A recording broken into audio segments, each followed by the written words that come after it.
안녕하세요. 대박천국 프리미엄 신윤아입니다. 오늘도 샤프슈터 박문환 이사와 함께합니다. 오늘은 상상 초월 거대한 상승장이 온다. 그 세 번째 이야기를 주제로 강의가 준비되어 있습니다. 지난주 미 연준의 매파적 분석은 예사롭지 않았습니다. 지난달 소비자 물가 상승폭이 예상보다 둔화하며 시장에서 긴축 속도 조절에 대한 기대감이 높아졌지만 박문환 이사께서는 최근 블러드 총재의 발언을 주목했는데요. 바로 블러드 총재가 충분히 제한적인 금리 수준을 5에서 7% 수준으로 언급한 것이었습니다.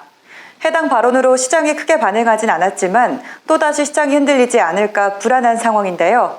박문환 이사께서는 이 발언을 내놓은 블러드 총리의 놓친 점들을 분석해 어떻게 상승장이 도래하게 될 것인지 이야기해 주신다고 합니다.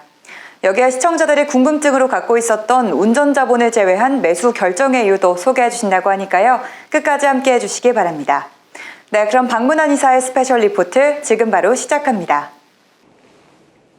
시청자 여러분, 한 주간 편안하셨습니까? 연준에서 가장 매파적 인물이라면 단연코 블러드 총재를 꼽을 수 있습니다.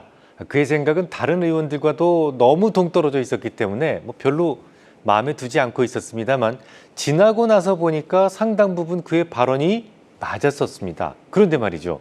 우리 시각으로 지난주 금요일 새벽 그는 한층 더 위협적인 발언을 했습니다. 1970년대 실수를 반복하지 않기 위해서 연준은 더 오랜 동안 높은 금리를 유지해야 된다라고 말했는데요. 그리고 충분히 제한적인 금리 수준을 5에서 7% 수준으로 제시를 했습니다. 5%도 감당하기 힘든 수준인데요. 7%라고 하니까 입이 딱 벌어질 정도죠. 다행히도 증시가 크게 반응하지는 않았습니다. 그냥 무시하는 분위기였는데 주말 내내 저를 심란하게 만들기는 했습니다. 이 블러드 총재가 근거로 주장했던 것이 테일러 준칙입니다. 테일러 준칙이라는 것은 존 테일러 스탠포드 대학 경제학과 교수가 창안했던 그런 솔루션인데요. 실제 경제 성장률과 잠재 성장률 간의 차이인 GDP 갭, 그리고 실제 인플레이션과 목표 인플레이션 간의 차이인 인플레이션 갭으로 적정 수준의 기준금리를 산출해낼 수 있다. 그런 이론입니다. 하지만 이 테일러 준칙에는 치명적인 단점이 있어요. GDP 갭과 인플레이션 갭을 어떻게 계산하느냐에 따라서 적정 수준의 기준금리가 매번 달라진다는 점이죠. 그러니까 계산하는 사람에 따라서 정답이 제각기 달라질 수 있단 말입니다. 충분히 제약적인 금리 수준으로 제시됐던 5에서 7%라고 하는 그 수치도 결국 정답인지 오답인지 정확하게 알 수 있는 방법이 없단 말이죠. 시작부터 조금 어렵게 나가고 있죠. 굳이 복잡하게 생각하실 것 없습니다. 테일러 준칙은 이것만 기억하시면 돼요. 시장 금리가 적어도 물가보다는 높게 형성되어야만 채권 시장이 건강함을 유지할 수 있다라는 취지로 탄생한 겁니다. 그렇지 않겠어요? 지금 물가가 10%인데 금리가 5%라면 실제로는 마이너스 5% 금리라는 얘기인데 누가 그 채권을 구매하겠습니까? 지금도 미 국채가 잘 안 팔리는 이유 중에 하나가 미 국채 금리가 소비자 물가인 7.7%보다 아래에 있기 때문이잖아요. 어쨌거나 블러드 총재는 지금까지 제한적인 금리 수준을 4.7에서 5% 이내로 보았었습니다. 한데 또다시 그의 마음이 바뀐 거예요. 그는 금리의 최소 도달거리로 5에서 5.25%를 제시했고 높게는 7%까지도 가능하다라는 주장을 했습니다. 하지만 이 블러드가 놓친 것이 좀 있습니다. 첫 번째, 테일러 준칙은 더 이상 준용할 원칙이 아닙니다. 이와 관련해서는 지난 2017년 자넷 옐런이 한마디 했었죠. 준칙에 사용되는 설명 변수 측정이 고르지 않기 때문에 기계적으로 이를 준용해서는 안 된다라고 주장한 적이 있습니다. 준용할 수 없다가 아니라 준용해서는 안 된다였어요. 한마디로 기준이 명확하지 않기 때문에 폐기돼야 마땅하다라는 그런 주장인데요. 이 중요도 면에서 자넷 옐런이 블러드보다는 몇 수 위입니다. 두 명의 생각이 서로 다르다면 자넷 옐런을 따르는 것이 맞습니다. 두 번째, 당시의 연준과 지금의 연준은 완전히 다르기 때문에 선제적 효과를 감안한 실질금리를 따로 계산해야만 합니다. 이 부분은 조금 설명이 길어질 것 같은데요. 또다시 7, 80년대로 가보겠습니다. 당시는 정말 격동의 시기였어요. 1944년부터 시작됐던 브레튼 우드 체제가 마구 흔들리던 시대였거든요. 온스당 35달러로 엮여 있었던 브레튼 우주 체제에서는 항상 똑같은 돈을 줬었어요. 하지만 베트남 전쟁 이후로 남발한 달러가 그 가치를 잃게 되면서 심각한 불신에 빠지게 되죠. 프랑스나 독일에서는 미국이 과연 지불 능력이 있는가에 대해서 의심을 품게 됐고 급기야 달러를 금으로 교환해 달라는 요구를 하게 됩니다. 하지만 미국은 퇴환 요구를 거절하게 되죠. 이른바 71년에 있었던 닉슨 쇼크였습니다. 35달러 가져가면 금 1온스하고 교환해 주기로 했던 약속을 그냥 손바닥 뒤집듯이 져버린 겁니다. 그 순간 달러 가치는 순식간에 4분의 1이 날아갑니다. 1970년대 구매력 요인의 극심한 인플레이션은 이렇게 시작되었던 것이죠. 이 위기를 구한 사람은 헨리 키신저였습니다. 그는 산유국에 압력을 가했고 사우디를 중심으로 오로지 달러만 결제 통화로 인정하게 함으로써 달러의 수요를 다시 끌어올리는 데 성공합니다. 그야말로 정말 기사회생이었어요. 키신저가 달러의 생명을 연장하는 데는 성공했지만 치솟아 오르는 미국의 물가는 잡지 못했습니다. 80년대 들어서 달러의 구원투수로 새롭게 등장한 사람이 바로 폴 볼커였습니다. 이 무자비한 금리 인상을 통해서 실질 금리를 플러스로 전환시켰죠. 자, 이제부터 집중해 주십시오. 앞서 제가 테일러 준칙을 말씀드렸는데요. 그냥 뭐만 기억하시라고요? 물가보다 높은 금리를 쳐줘야만 채권 시장이 제대로 작동한다. 이것만 직관적으로 이해하시고 따라오시면 됩니다. 자, 물가가 오르면 금리를 6%까지 올려줬어요. 물가가 18%까지 오르면 금리를 19%까지 인상시켜줬다고요. 이렇게 되면 전혀 채권에 대한 기피 현상은 사라지게 됩니다. 실제로 폴 볼커는 미 국채 금리를 무려 19%까지 쳐 올리게 됩니다. 자, 여기서 1차적 문제가 발생하겠죠.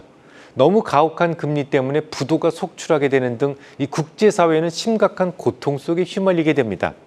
이런 견디기 힘든 고통은 결국 국제 공조를 만들어내게 되는데요.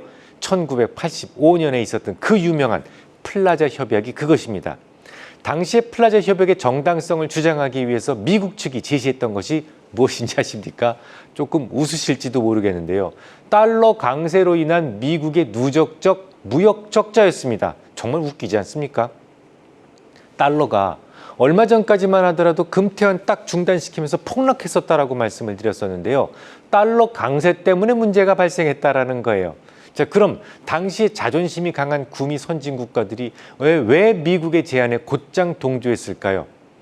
전혀 예기치 못한 달러 강세라는 리스크 때문이었습니다. 이 위험이라고 하는 것과 리스크는 달라요. 전혀 다른 개념이죠. 리스크라고 하는 것은 생각했던 대로 안 되는 것을 말합니다. 주가가 올라도 리스크가 될 수 있어요. 주가가 오른다고 하더라도 나는 주가 하락에 베팅했다면 그 자체가 리스크가 될 수 있습니다.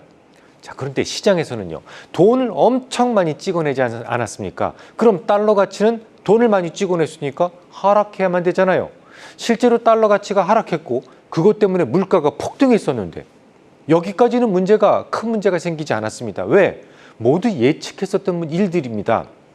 물가가 오르는 걸 누가 몰랐겠어요. 하지만 여기서 폴 볼커가 등장하면서 이 판도가 바뀌게 되죠. 급한 금리 인상 때문에 달러 가치가 천정부지로 끌어올라지게 되는데요. 이건 정말 누구도 전혀 예상치도 못했던 일이었어요. 며느리도 몰랐습니다. 설마 그렇게도 많이 찍어낸 달러가 강세를 보일 것이다. 이거 누가 감히 예측이나 했겠습니까? 금리는요, 올라도 어느 정도 견딜 수 있습니다. 경기만 좋다면 이익의 증분으로 이자 비용은 어느 정도 커버할 수 있었거든요. 하지만 달러 강세는요, 모든 자산 가치를 찍어 누르기 때문에 거의 반드시 침체를 가져옵니다. 특히 시장에서 달러 강세를 전혀 예기치 못했다면 그 파급 효과는 엄청나죠. 결국 세상의 기업들이 줄도산하고 경제가 마비되고 정말 참혹하게 무너져 내리기 시작을 했습니다. 그러니까 미국 주도의 플라자 협약은 금리 때문이 아니에요. 전혀 예기치 못했던 달러의 초강세 때문이다라고 봐도 전혀 어색하지 않습니다. 재미있는 것은요, 이 플라자 협약 이후의 세상입니다. 제가 딱 첫 주식을 구매했던 시기인데요. 그날 이후 달러는 드라마틱하게 하락을 시작합니다. 또한 주식은 어지간한 종목 아무거나 사도 대부분 오르는 강세장이 오랜 시간 동안 이어지게 됩니다. 그럼 지금 상황과 비교해 보겠습니다. 신권이 새롭게 발행되었다는 점은 당시와 똑같습니다. 아니, 70년대, 80년대보다도 훨씬 더 많은 돈이 인쇄되었겠죠. 2007년도까지 8,900억 달러였던 연준 자산이 금융위기를 거치면서 4조 5천억 달러까지 수직 상승했고요. 바이러스 쇼크를 거치면서 지금은 9조 달러까지 치솟았습니다. 무려 10배입니다. 10배. 그로 인해 물가가 급등한 것도 비슷하죠. 제롬 파월은 지난 3월부터 돌변해서 금리를 올리기 시작했었죠. 아예 폴 볼커를 전면에 내세우면서 자이언트 스텝을 덥석덥석 밟아 나가고 있다는 점도 당시와 매우 비슷합니다. 아마 제 생각이 맞다면 블라드의 7% 금리 주장은 이런 과정에서 도출된 목표치일 거예요. 소비자 물가지수 지난달 7.7%였지 않습니까? 금리를 올리는 과정에서 물가는 좀 내려오겠죠. 테일러 준칙에 입각해서 적어도 물가를 비트하는 수준의 금리가 필요하다면 7%까지는 올려야 한다라는 것이 그의 주장일 겁니다. 딱 폴 볼커의 시대를 기준 잡자면 블라드의 주장이 맞을 수 있습니다. 현재 4%밖에 안 되죠. 이 금리로는 미 국채에 대한 매력을 부여시킬 수 없어요. 아무도 안 사지 않습니까? 지금 이대로 방치된다면 미 국채 시장은 붕괴되고 맙니다. 적어도 물가 수준보다 금리가 위에 있어야만 국채 매입을 유도할 수 있고 미 국채 시장이 안전해질 수 있단 말이죠. 하지만 말입니다. 블라드는 큰 것을 보지 못했습니다. 당시에는 꿈도 못 꾸던 선제적 효과 말입니다. 폴 볼커 시대에는 선제적 안내라는 것은 전혀 없었던 시절이에요. 연준의 정책은 불시에 제시되어야만 효과적이다라는 생각을 대부분 하고 있었던 시기였습니다. 연준 의장은 그래서 항상 베일에 쌓여있는 좀 그런 존재였어요. 연준의 이런 정책은 앨런 그린스펀의 시대에 와서는 거의 절정을 이루게 됩니다. 그는 FMC 선언문을 정말 어려운 화법을 동원해서 공개합니다. 그리고 아무런 질문도 받지 않고 서류 가방 옆에 끼고는 총총걸음으로 사라져버리죠. 당시 저는 그때도 전문가 생활을 했었는데요. 앨런 그린스펀의 발언이 이게 과연 뭘 의미하는지를 고민하는 데만 최소한 일주일 정도의 시간이 소요됐었습니다. 정말 지옥 같았어요. 하지만 지금은 버냉키 시대를 거치면서 시장과 소통하는 시대로 변했습니다. 이 소통과 불통의 차이는 가장 큰 차이는 선제적 효과에 의한 실질 금리의 차이입니다. 연준이 지금 금리를 올리겠다고 막 협박하지 않습니까? 어디까지 올리지 모른다 막 이렇게 얘기하고 있잖아요. 그러면 정작 금리를 올리지 않아도 올린 것처럼 시장은 충분히 긴축적인 흐름을 보이게 된다는 겁니다. 이와 관련해서는 샌프란시스코 연은과 캔사스시티 연은의 이코노미스트들이 최근에 작성했던 한 보고서에 잘 나타나 있습니다. 선제적 안내와 양적 긴축의 경제적 금융적 영향을 더하면 9월 30일 현재 3에서 3.25%인 연방 기금금리가 사실상 5.25%의 긴축 효과를 낸다고 볼 수 있다라고 주장한 적이 있어요. 그들의 주장이 맞다면 그 이후로 한 차례 더 금리 인상이 있었죠. 11월 2일 날 자이언트 스텝이 있었습니다. 시장에서 선제적 긴축 효과를 감안한 금리는 대략 그럼 얼마가 되죠? 75베이스 포인트를 더하면 6% 주변일 겁니다. 그럼 계산해 볼까요? 자, 지난달에 소비자 물가가 7.7%였어요. 선제적 효과를 감안한 실질적 금리가 지금 얼마라고요? 6%라고요. 대략 그러면 1.7%포인트 정도 차이가 나죠. 금리를 올리면 물가도 함께 따라 내려옵니다. 그렇기 때문에 대략 100에서 125베이스 포인트 정도만 더 올리면 살짝 물가 수준을 비트할 수 있는 실질 금리 수준을 만들 수 있다는 계산이 나와요. 그래서 제가 생각하는 터미널 금리 수준은 5에서 5.25% 수준입니다. 대략 이 정도의 금리 수준이라면 긴축 효과를 감안한 실질 금리는 플러스가 될 것이고 트레저리 펀드는 더 이상 유동성 위기에 빠지지 않아도 된다는 얘기가 되죠. 하지만 남아있는 악재가 하나 더 있습니다. 지금 달러의 강세는 여전히 가혹합니다. 과거 80년대처럼 강달러의 피해가 만만치 않게 드러나기 시작했어요.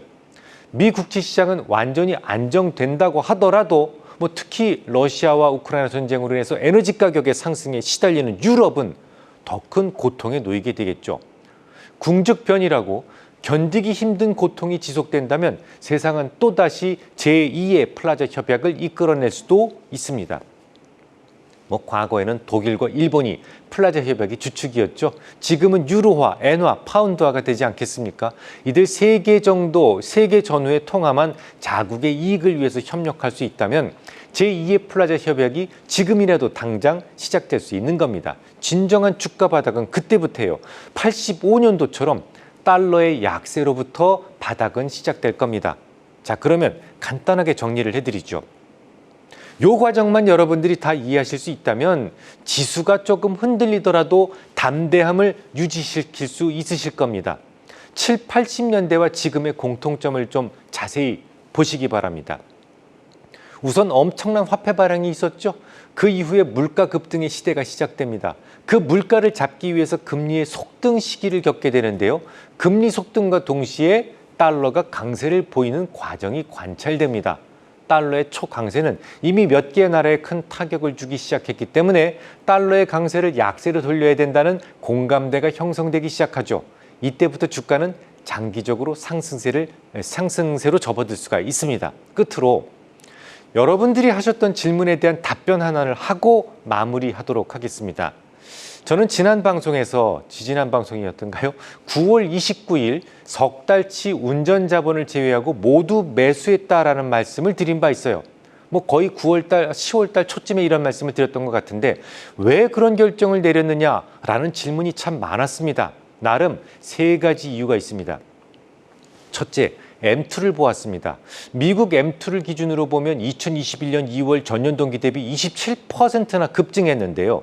그 이후로 M2 중가율은 점점 하락을 해서 지난 2022년 9월에는 전년 동기 대비 2.6% 수준까지 낮아졌습니다. M2 증가율이 하락하면 일정한 시차를 두고 물가 상승률 역시 안정을 되찾게 되어 있습니다. 물가라는 것이 결국은 화폐적 현상이니까요. 물가는 좀 더 오랜 시간 동안 끈덕지게 상승을 하겠지만 다시 폭등할 가능성은 크지 않다고 생각했습니다. 둘째, 사건과 주가의 괴리성입니다. 어떤 호재가 있다고 해보죠. 그게 5월 15일 날 드러난대요. 그러면 5월 15일까지 주가가 계속 하락만 하다가 5월 15일 딱 되는 순간 딱 주가가 오르기 시작할까요? 그러면 얼마나 좋겠습니까만 그렇지 않습니다. 놀랍게도 주식은 세상의 모든 것을 다 꿰차고 있어요. 정말 얄밉지만 언제나 미리 움직이는 편이죠. 이미 미국의 금리 경로가 잘 알려져 있어요. 5에서 5.25%. 이제부터는 물리면서라도 매수해도 되는 구간이다라는 생각을 했습니다. 세 번째, 최악을 가정하더라도 2년 연속 주가 하락은 좀 아니다라는 생각을 했어요. 물가가 오른다는 것은 뭡니까? 결국 돈 가치가 떨어진다는 것인데 돈 가치가 떨어진다는 것은 실물 자산의 가치는 오르는 게 정상입니다. 그런데요, 주식도 실물 자산이지 않습니까? 물가 상승기에 주가가 중기적으로 하락한다? 이거 자체가 어불성설입니다. 실제로 미 증시 역사상 물가 급등기에 2년 연속 주가가 하락한 적은 73년과 74년이 유일합니다. 그때 말고는 없어요. 71년도 닉슨 쇼크는 달러의 붕괴 가능성까지 전망되었던 매우 심각한 물가 상승기였습니다. 지금과 그때는 분명히 다릅니다. 올해 내내 고생을 하지 않았습니까? 고생할 만큼 했으니까 이제 내년을 좀 준비해야 될 때다라는 생각을 했어요. 제가 중기 시황을 말씀드리면서 지금이 3번째인데요. 70년대, 80년대 상황을 반복적으로 말씀드리는 이유는 여러분들의 마음속의 두려움을 좀 지우고 희망의 불씨를 심어드리고 싶기 때문입니다. 다소 반복되는 말씀이라 거북스러울 수도 있겠지만 7, 80년대 흐름을 꼭 좀 이해해 주시기 바랍니다. 그리고 앞으로 시작될 거대한 상승장에 대한 믿음도 가져주시기 바랍니다. 저는 12월 둘째 주에 다시 뵙겠습니다. 네, 오늘 준비된 내용은 여기까지입니다. 오늘은 상상 초월 거대한 상승장이 온다. 그 3번째 이야기에 대한 강의를 해주셨는데요. 박문환 이사께서는 블라드 총재가 5에서 7%까지로 금리 수준을 언급했지만 실제로는 5에서 5.25% 정도 수준이 될 것이라고 이야기해 주셨습니다. 그 이후로 테일러 준 측에 더 이상 준용할 원칙이 아니며 금리를 올리겠다는 협박만으로도 시장이 긴축적 흐름을 보이게 되는 선제적 효과가 작용하기 때문이라고 정리해 주셨습니다. 물론 강달러가 여전한 악재지만 달러를 약세로 돌려야 한다는 국가들의 공감대가 형성되기 시작하면 주가 상승 국면을 만들게 될 수 있을 것이라고 이야기해 주셨습니다. 또한 박문환 이사께서는 과거 시대 상황에 대한 분석을 바탕으로 앞으로 오게 될 거대한 상승장에 대한 믿음까지 당부하셨습니다. 보다 많은 정보가 궁금하신 분들은 포털 사이트의 샤프슈터 방문한 또는 방문한 주식이라고 검색하시면 찾아보실 수 있습니다. 오늘 강의가 여러분의 투자에 참고가 되었길 바라면서 저희는 다음 주 더 유익한 내용으로 찾아뵙겠습니다. 시청해주신 여러분 고맙습니다.